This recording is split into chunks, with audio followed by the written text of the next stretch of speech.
Et salut à tous les amis, on se retrouve pour l'épisode 5 de Stevecraft avec beaucoup de retard, énormément de retard même, et on se retrouve... Qu'est-ce qui vient de... Pourquoi? Ok, bon, mais allez, la boule de... Qu'est-ce qui se passe ici? Putain. Et pourquoi? Ouais, donc voilà, Srad qui vient de rejoindre le serveur.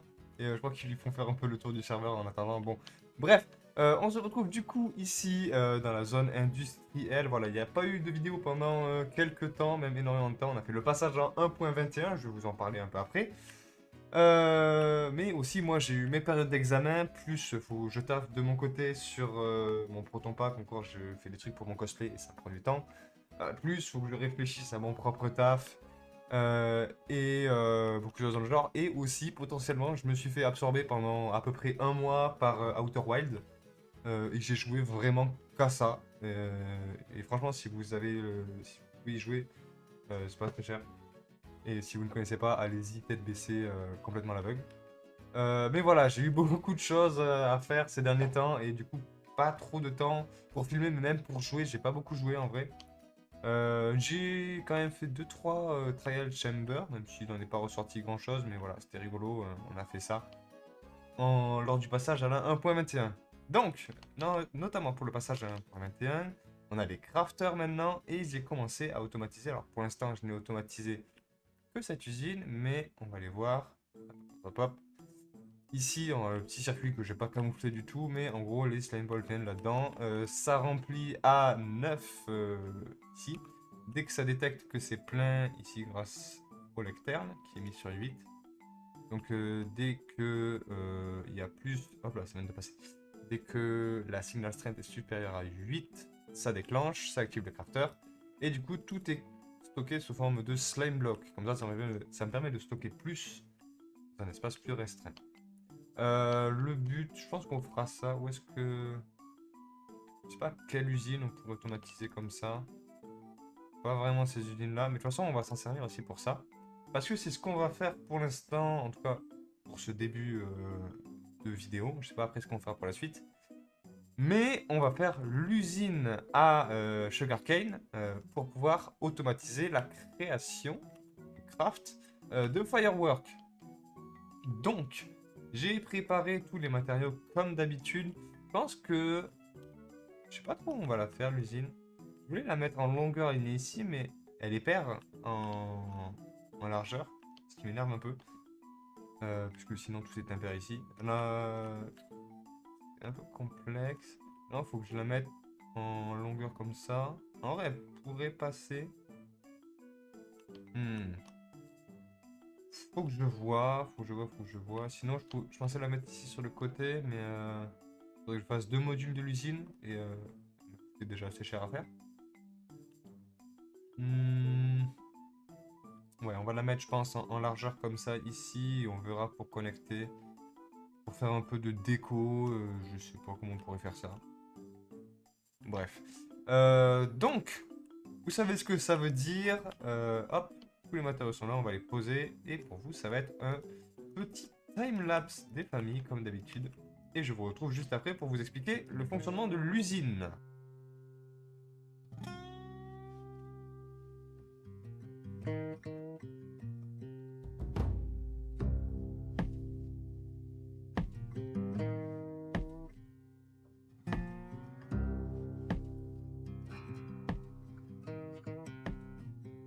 Et après un peu de construction, l'usine est finie. Alors j'ai décidé de la mettre ici. Parce que je me dis que peut-être on en ferait une deuxième là, ça serait parallèle. Mais je pense que vu la production que ça fait, on n'aura pas besoin d'une deuxième. Mais bon, elle est là. C'est comme ça. Puis bon, ça rend pas trop mal en vrai. Enfin bref, ça tourne ici tranquillement. Hop, hop, hop. On va décoller. Donc le but, comme du coup, je l'ai dit, ça va être de mettre un système d'auto-crafting pour faire automatiquement hop, hop, hop, des fireworks, précisément des fireworks de Flight Duration 2. Et la première étape, ça va être de faire un petit système de stockage. Donc bien évidemment, je veux faire des fireworks, mais je veux aussi qu'on ait accès à de la gunpowder et à de la canne à sucre, au cas où. Ouais, je veux du coup que la moitié de la canne à sucre et la moitié de la gunpowder aillent pour le craft, mais que le reste soit disponible dans des coffres. Donc, ce que j'ai pensé à faire, on va faire, je pense, ici, le salamandre, on va le raser à terme, et on va faire ici tout le stockage. On va utiliser des storage silos. Alors, forcément, j'ai pas l'autre les schématiques, mais... Pom pom pom pom pom. Si je retrouve mon schématique, hop, voilà. Bon, qu'est-ce qui s'est passé, mais... Donc, qu'est-ce qu'un storage silo? C'est ça, c'est pas dans le bon sens. J'ai rien préparé pour cette vidéo, je suis un bordel. On va juste le rotate pour que vous puissiez voir vite fait. Hop. Non. Voilà. Donc voilà à quoi ça ressemble. C'est un genre de stockage de masse. J'ai hésité à faire du stockage en shulker, mais je me suis dit que les shulkers, ce serait peut-être un peu trop. J'ai pas besoin d'autant. Là, pour moi, ce niveau de stockage, ce sera parfait. C'est 1, 2, 3, 4, 5, 6 doubles coffres pour la gunpowder, pour la canne à sucre et pour les fireworks. Ça sera largement suffisant, je pense. Pas besoin de plus. Donc voilà. Ah, je tombe. Donc du coup, on va un peu expandre une petite plateforme ici. Comme ça, je vous montre le fait que je suis dans l'eau. Et on va construire ça dessus. On va commencer du coup par le stockage. Et ensuite, je vous montrerai toute la partie autocraft et tout et tout. Mais ça, on le fera après. On commence par la fin. Comme ça, je saurai plus simplement comment mettre mes lignes de hopper et tout et tout. Aussi pour la ferme à canne à sucre, j'ai oublié d'en parler. Mais je vous mets comme d'habitude la vidéo en description, la vidéo de tuto que j'ai suivi qui est fait par Kmonde, je sais pas comment ça se prononce. Donc voilà, tout est comme d'hab en description pour les fermes. Et pour ce qui est de l'explication, c'est pas bien compliqué, mais c'est juste ici, hop là, une flying machine qui est relancée à chaque fois, boop, boop, à chaque côté, et qui va casser la canne à sucre quand elle est trop grande. En dessous, on a des minecart hoppers qui passent pour récolter absolument tout ce qui tombe. Et hop, ça vient décharger ici. Donc ça, c'est une petite station de déchargement. Donc quand un minecart arrive, hop là, ici. S'il détecte qu'il y a quelque chose, ça active le comparateur ici. S'il détecte qu'il y a un item qui tombe dans l'hopper, ça active le comparateur. Qui désactive... ouais, qui désactive ça, qui désactive le power rail. Comme ça, le minecart ne peut pas partir tant qu'il y a encore des items qui glissent dans les hoppers. Voilà, c'est simple. Et après, bon, une gigaline de hoppers bien sale en dessous qui amène jusqu'à pour l'instant un coffre. Plus tard, le stockage. Donc voilà pour les explications pour ce qu'on va faire là. Moi, je m'occupe de placer ça et de le construire. Et je vous retrouve juste après pour qu'on discute de tout ce qui est partie autocrafting et répartir, c'est mieux si je mets l'accent. Répartir du coup tous les matériaux entre l'autocraft et les coffres. Hop, et après un peu de construction, j'ai pas fait de timelapse cette fois-ci, mais voilà. Le stockage est construit, donc on aura ici... Alors je pense qu'on va faire gunpowder, roquette et canne à sucre. Voilà, il me reste quelques matériaux. Et du coup, on va voir derrière. Bon, ça c'est un storage silo, c'est des classiques. Ça, je vous expliquerai un peu ce circuit plus tard. Et du coup, ici, on va voir la partie crafter. Alors, c'est un design que j'ai fait moi-même. Voilà. Donc, on va passer en créa juste après pour que je vous explique. Il existe, je préfère dire, mais il existe des designs qui sont très probablement plus petits et plus efficaces que ça. Mais voilà, j'avais envie de me remettre un peu à la redstone. Ça faisait longtemps que j'en avais pas fait.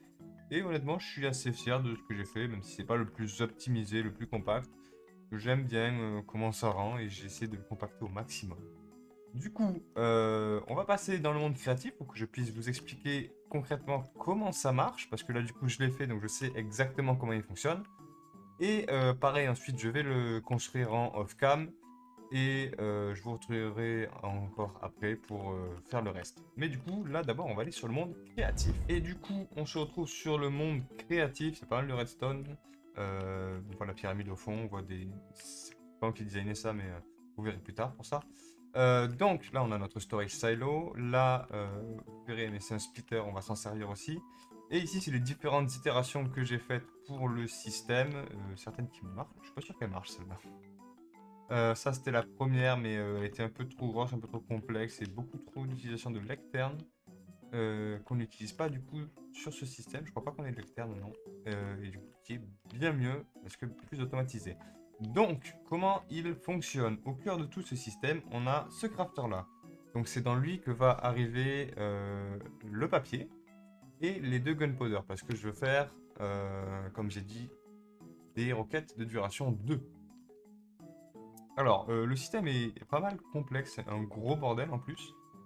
Mais grosso merdo, ici, on va avoir la gunpowder qui va arriver. Et ici, on va avoir le papier. Pas le papier, la canne à sucre qui va arriver là. Et là, on a un autre crafter qui va justement crafter le papier. Qui va aller là-dedans et jusque dans ce dropper là. Donc là, on retrouve du papier et là, on retrouve de la gunpowder. Et en gros, hop, hop, hop, si on va derrière... Alors, on va déjà checker pour la gunpowder ici. Hop là, voilà, on a un comparateur. Donc ce comparateur me permet de détecter s'il reste de la gunpowder dans le circuit. Si il n'en reste plus, on va tout simplement couper le circuit ici. En gros, ça, l'observeur, il est nécessaire pour que le circuit tourne. Et s'il n'y a plus de gunpowder, on rétracte l'observeur. Du coup, le circuit ne peut plus tourner. Pareillement, ici, si on n'a plus de canne à sucre, pareil, on détecte le niveau de canne à sucre. Si on n'a plus de canne à sucre, on coupe le circuit, ça va au même endroit. On a une... Techniquement, ça, c'est une end gate, or gate, je sais plus. Et pareil, il va couper ici le circuit. Et du coup, quel est ce circuit? Assez simplement, hop. Une fois que on a tout, le circuit va se lancer automatiquement en donnant une pulse là-dedans. Ça va se lancer, ça va venir ici. Et en gros, on a un petit système de timer, si on veut, où le courant va arriver ici. Hop, d'abord, il va passer jusque là, dans ce dropper en premier. Donc ça, c'est le dropper où on a le papier. Donc on va d'abord mettre un de papier dans le crafter. Donc il va arriver en premier ici. Ensuite, on suit ce circuit et on a un premier courant qui va arriver là, puisqu'il a il a un peu plus de délai que lui. Il va arriver là, dans un de gunpowder qui va ensuite arriver ici dans ce slot. Ici, on a un peu plus de délai qui va redonner un impulse dans ce dropper, donc va redispense une deuxième gunpowder qui va arriver dans ce slot.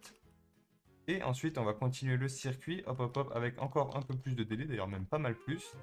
On récupère, hop, tout ça ici, et ça va donner un impulse dans le crafter qui va crafter. Ça va dropper, et on va détecter ici quand l'impulse a été donné. S'il y a bel et bien un impulse qui a été donné, si ça a bel et bien crafté, hop, ça va redonner... enfin, lui va le détecter, le fait que c'est crafté, parce que là, non, on n'a plus de gunpowder, c'est pour ça qu'il est là, mais regarde la gunpowder, il donne un impulse dans ce bloc. Ce bloc, derrière, on a un piston, et ce piston va juste tirer ça ici, donner un impulse là-dedans, et c'est reparti pour la boucle. Le système qu'on a ici, c'est un système annexe qui permet de détecter, en gros, dès que ce système s'active 3 fois, donc dès qu'on a fait 3 crafts là-dedans, ça veut dire qu'il faut recrafter du papier, et vu que le papier se crafte par 3, c'est pour ça qu'on détecte 3 fois. Donc normalement, là-dedans, si je mets un stack de papier, il devrait toujours y avoir qu'un stack de papier, ça ne changera jamais. Et là-dedans, bon, mais là, ça sera fluctuant. Donc normalement, si je remets ma gunpowder, normalement, il me reste un peu de canne à sucre là-dedans, mais si je remets ma gunpowder, hop, le circuit va se rallumer automatiquement. Donc c'est aussi une des features du circuit, c'est qu'il se rallume automatiquement dès que les matériaux sont à nouveau disponibles. Et on peut voir que, hop, hop, hop, ça craft. Hop, hop, hop, et ça craft. Et on peut voir que, normalement, ici, là on est à 63, 62. Et dès que ça redescend, hop, hop, hop, ça remonte. Ça en craft, ça en utilise 3, et ça recraft automatiquement. Donc voilà, c'est un système un peu full automatisé. Il y a des systèmes plus simples, notamment qui utilisent le fait qu'en fait on remplisse déjà tous les slots ici. Mais ça correspondait pas exactement à ce que je voulais faire. Mais du coup, voilà, je suis pas mal fier de ce système. Un peu gros, comme j'ai dit, mais j'ai réussi à le miniaturiser comparé à ce que j'avais fait là. Donc j'en suis plutôt content. Donc voilà ce qu'on va faire, sachant que le système, une fois qu'il est démarré, on ne peut pas l'arrêter. Hein. Il s'arrêtera automatiquement quand il aura plus de ressources, mais je peux pas l'arrêter manuellement, techniquement. Quoique... Si je mettais un levier ici... Ouais, je pourrais l'arrêter manuellement en mettant un levier ici, mais bon, c'est pas grave. On peut aussi faire juste... Hop, voilà. Il détecte qu'il n'y a plus de gunpowder, et du coup il s'arrête automatiquement. Et je peux faire pareil, d'ailleurs. Je peux faire ça, mais il devrait s'arrêter, hop là, parce que il détecte qu'ici, il n'y a plus de canne à sucre. Donc pareil, ça l'arrête. Donc voilà, système full automatique, ça fait longtemps que j'avais pas refait de redstone. J'essaierai de vous mettre le schématique en description, mais encore une fois, si vous voulez faire un de ces systèmes, aller chercher des tutos plus sur internet. Je sais que Rexton en a fait un qui est très compact, très petit, très stylé et très automatique. Et très plus mieux que le mien. Donc voilà. Mais si vous voulez refaire celui-ci, si ça vous intéresse, voilà, je vous mettrai le schématique en description. Du coup, moi je vais aller le construire sur le serveur et on se retrouve après pour discuter de la répartition des items. Et avec un peu plus de travail, voilà, le crafter est construit ici. Pas que je relie, mais on va relier juste après. D'abord, on va faire les splitters. Donc le but, c'est d'avoir deux splitters. Un qui va récupérer la gunpowder d'ici pour la split. Donc une partie viendra ici et l'autre dans ce storage. Et l'autre splitter, on va faire, falloir faire courir, je pense, un petit hopper qui va faire ça, jusque là. Et qui sera par là, le deuxième splitter, qui va split la canne à sucre entre ce hopper et ce coffre. Et du coup, à quoi ça va servir ça? En fait, on va les relier à tous les splitters. C'est un truc qui va me permettre de détecter quand c'est trop complet ou trop vide. Donc en gros, dès que on va détecter qu'il y a trop de matériaux, qu'en gros on est plein, ça va s'activer, ça va donner une pulse et ça va bloquer un côté du splitter. Donc là par exemple ça bloquera le côté du splitter de gunpowder qui est relié ici, pour lui dire qu'il n'a plus besoin de gunpowder. Et une fois que toutes les réserves vont diminuer et tout, on arrivera ici et du coup quand il n'y aura plus de ressources dans ce coffre, ça va relancer une pulse qui dira au splitter de se réactiver et du coup ça pourra à nouveau échanger et du coup remplir ici. Alors un petit problème que je viens de me rendre compte à l'instant, mais c'est qu'il faudra quand même partir. Il faudra toujours sélectionner dans le coffre en haut. Bon, c'est pas un gros problème en soi, mais ouais, parce que vu que mes coffres ils sont comment dire, ils sont en dérivé et pas en série. Je vois pas comment l'expliquer autrement autre que les termes électroniques, mais ceux qui sont en dérivé et pas en série, c'est-à-dire les uns rattachés aux autres, le dernier coffre sera pas forcément le plus plein, mais bon, c'est pas bien grave, c'est pas un gros problème. Mais voilà. Donc, je m'occupe de faire les splitters. Je pense que je vais aussi tout relier et on se retrouve du coup après pour voir, je pense, la machine en fonctionnement complet. Donc voilà, à tout de suite. Et après quelques péripéties, le système est quasiment fini. Alors je vais vous parler de tout ce qui a été fait, de tout ce que j'ai changé, parce que vous voyez peut-être que ici les coffres ont un peu changé. Mais avant toute chose, vous l'avez peut-être vu lors des précédents rushs. Ah, je tombe. Mais j'ai une masse maintenant, voilà. J'ai réussi à choper le corps, je sais plus comment ça s'appelle, et à me crafter une masse. Et il me reste plus qu'à mettre l'enchantement Windburst dessus. Mais j'ai pas encore trouvé suffisamment de livres, j'en ai trouvé qu'un seul. Et c'est peu galère. Et aussi j'ai les bots qui sont bientôt vraiment bientôt morte. Hop. Je crois que c'est à force de courir ici sur la salle scène, je crois que ça bouffe un peu les bots. Enfin bref. Ce qui a changé du coup, déjà comme vous voyez, les coffres maintenant sont écartés de un bloc. Pourquoi? Hop, je vais vous montrer. En fait, il y avait un problème, c'est que ici, hop là, à chaque fois sur 1 sur 2 hopper, il y a ce comparateur qui est celui qui vient activer la lampe. Hop là, par exemple, cette lampe, cette lampe, cette lampe, voilà. Donc les 3 lampes sur 6. Ça causait un problème parce que du coup, il était juste à côté. Et enfin, du coup, ce bloc-là était collé à ce hopper. Et du coup, en fait, ça transmettait le signal au hopper qui le bloquait. Ce qui faisait que si ce coffre-là était plein, ben en fait, ça bloquait le hopper ici. Et du coup, ça remplissait plus ce coffre. Et ça allait plus que dans ce coffre. Et en fait, ça aurait bloqué tout le système, ça aurait bloqué tous les coffres, donc ça aurait posé un gros problème. Du coup, là, j'ai décalé la partie de gauche d'un bloc, décalé la partie de droite de un bloc. Et maintenant, tout marche super bien. Et on peut voir que, hop, ici, ça a commencé à stocker. Pareil, ici, beaucoup de firework. Et ici, pour la sugarcane. Autre chose, du coup, j'ai tout relié, comme vous voyez. Hein. Vous vous doutez bien que si les coffres sont remplis, c'est que tout a été relié. Donc, majoritairement, c'est des water streams, parce que simple que d'utiliser trop de hoppers. Trop de hoppers serait vite fait laguer, je pense. C'est plus lent aussi. Et puis, si jamais... déjà, faut que je les protège. Mais voilà, si jamais je tue des mobs ici, Ils peuvent tomber dans les hoppers et ça peut casser les machines. Donc vraiment, vaut mieux des water tubes. Même si c'est un peu plus large, vaut mieux. Et du coup, il faut que je protège tous ces hoppers parce que là, c'est pas très bien de les avoir laissés à l'air libre comme ça. Ici, les splitters, comme j'avais parlé, du coup, qui séparent en deux. Ici, la gunpowder, ici, la canne à sucre. Et une moitié part dans les coffres. L'autre moitié part dans le crafter. Le crafter qui marche bien, j'en reparle juste après. Et ici, du coup, on récupère toute la gunpowder qui part ici, hop là, dans ce dropper qui monte hop là jusqu'ici. Et là, ici, on a un tout petit trieur pour la simple et bonne raison. On va y aller directement. Ouch, j'ai plus les bottes, du coup, j'ai plus Feather Falling.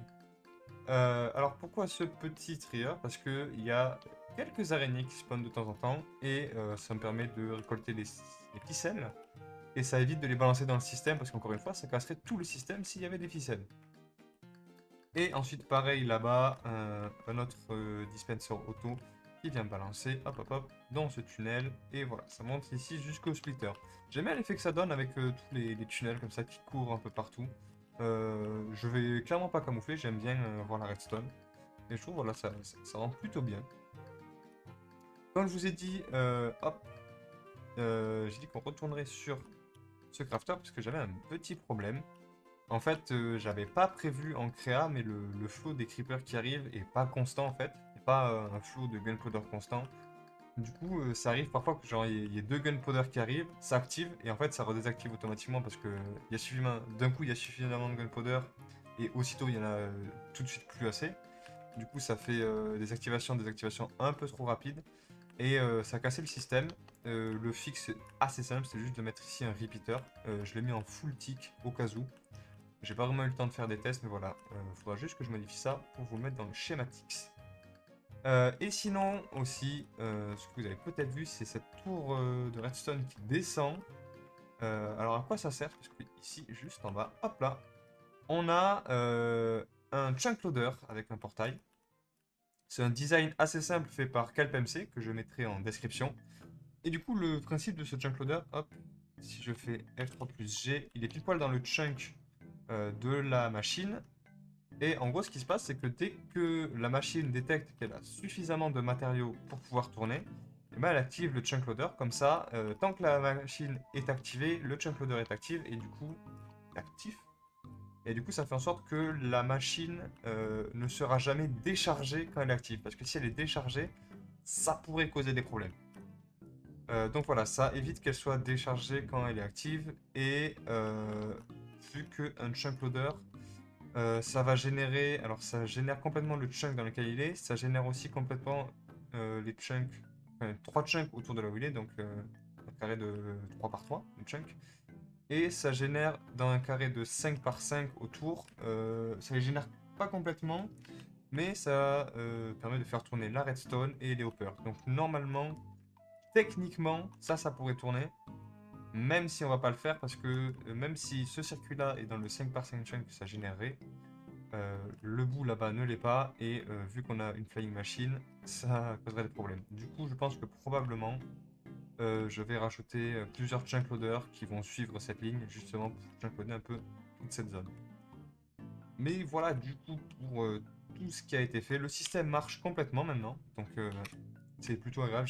J'ai passé énormément à débugger ce truc, je comprenais pas pourquoi ça cassait, et à chaque fois que j'allais vérifier, ça marchait, et à chaque fois que je regardais pas, ça cassait.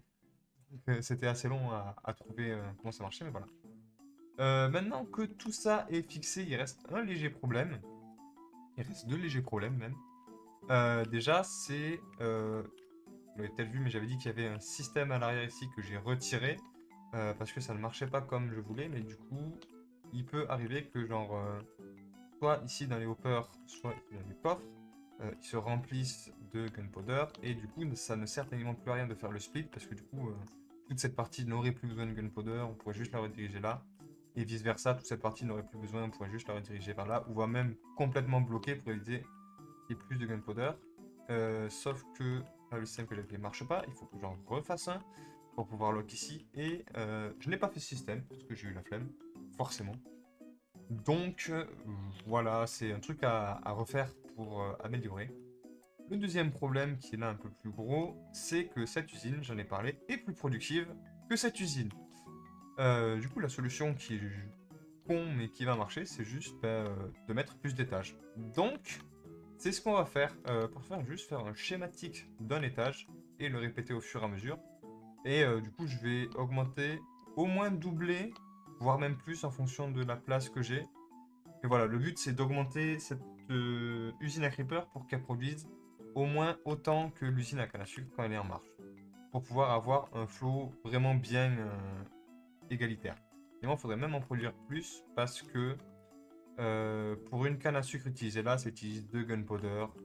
Niveau mathématique, il faudrait que la gunpowder produise plus. Mais bon, je verrai ce que j'arrive à faire avec l'espace que j'ai ici. Sur ce, du coup, je vais aller améliorer ça. Ça, je vais vous le faire en timelapse. Parce qu'on n'a pas eu beaucoup de timelapse dans cet épisode, à part ça. Et je vais aussi en profiter pour aller réparer mes bottes parce que là, c'est critique. Et du coup, je vous retrouve juste après que tout ça soit construit.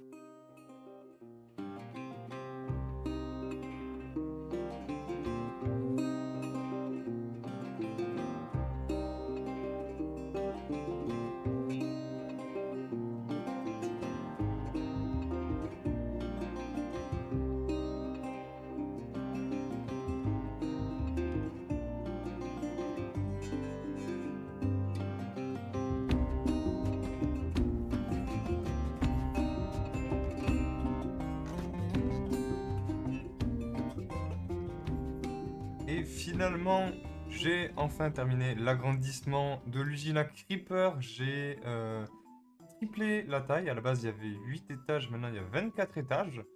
Et niveau hauteur, je suis quasiment au maximum de la plateforme. J'aurais pu rajouter quelques étages, mais je pense que déjà tripler l'usine, c'est suffisant. Du moins, j'espère. Et aussi, j'ai décalé du coup la tour en... Comment ça s'appelle déjà? La tour en scaffolding qui était à l'avant et qui bloquait un peu la vue, je l'ai mis à l'arrière, comme ça elle bloque plus trop la vue. Même s'il y a perce à travers le toit maintenant, mais c'est pas bien grave. Hop, on va aller se poser, mais du coup, ouais, maintenant, normalement, ça devrait produire autant que ça, du moins j'espère. J'ai pas fait trop de tests ni de calculs, mais ouais, je pense que oui, c'est large au moins. Hop, hop, j'ai juste vite fait tourner 5 minutes et ça a déjà produit pas mal, donc j'espère que ça devrait aller. Je pense que sur ce, on va arrêter l'épisode par là. J'ai déjà pris énormément de temps. Il faudra juste que je débarrasse les quelques shulkers ici et aussi on va détruire ça. Hop, hop, voilà. Et on va récupérer les shulkers. Hop. Il y a 3 shulkers ici. Hop, voilà. Comme ça c'est bien propre. Comme ça je pourrais faire la miniature. Ouais, du coup, je pense qu'on va s'arrêter là pour aujourd'hui. Je sais pas du tout combien fait l'épisode. S'il est peut-être un peu court. Je verrai au montage. Mais moi que je sorte un épisode, ça fait très longtemps que j'ai pas sorti. J'ai dit au début de l'épisode que effectivement j'ai eu mes examens. J'ai aussi été absorbé par Outer Wild pendant un moment, mais là en plus c'est une période assez compliquée où il y a beaucoup de choses qui se passent dans ma vie. Du coup, j'ai pas spécialement le temps de beaucoup jouer à Minecraft. J'essaie d'y jouer un peu, voilà, et de produire les vidéos si je peux. Mais voilà, donc vous étonnez pas que le rythme est ralenti et il va pas beaucoup s'accélérer dans les prochains mois. Mais voilà, ne vous inquiétez pas, je continue toujours à faire des vidéos, mais ça sera un rythme un peu plus lent. Voilà. Donc, sur ce, je vous remercie quand même d'être passé. Hop là, faire ce beau point de vue qui est magnifique. Merci d'être passé. J'espère que ça vous plaît toujours autant cette série. Moi, je m'amuse toujours autant, même si j'ai moins de temps, comme je vous dis, ça m'amuse toujours autant de faire ce genre de choses. Je sais que l'épisode là était très intense en redstone, on a beaucoup parlé technique et tout et tout. Je vais essayer lors du prochain épisode de faire un peu plus de build et de travailler notamment sur la base parce qu'il manque beaucoup de choses à faire là-bas. Mais donc, je vais vous dire au revoir.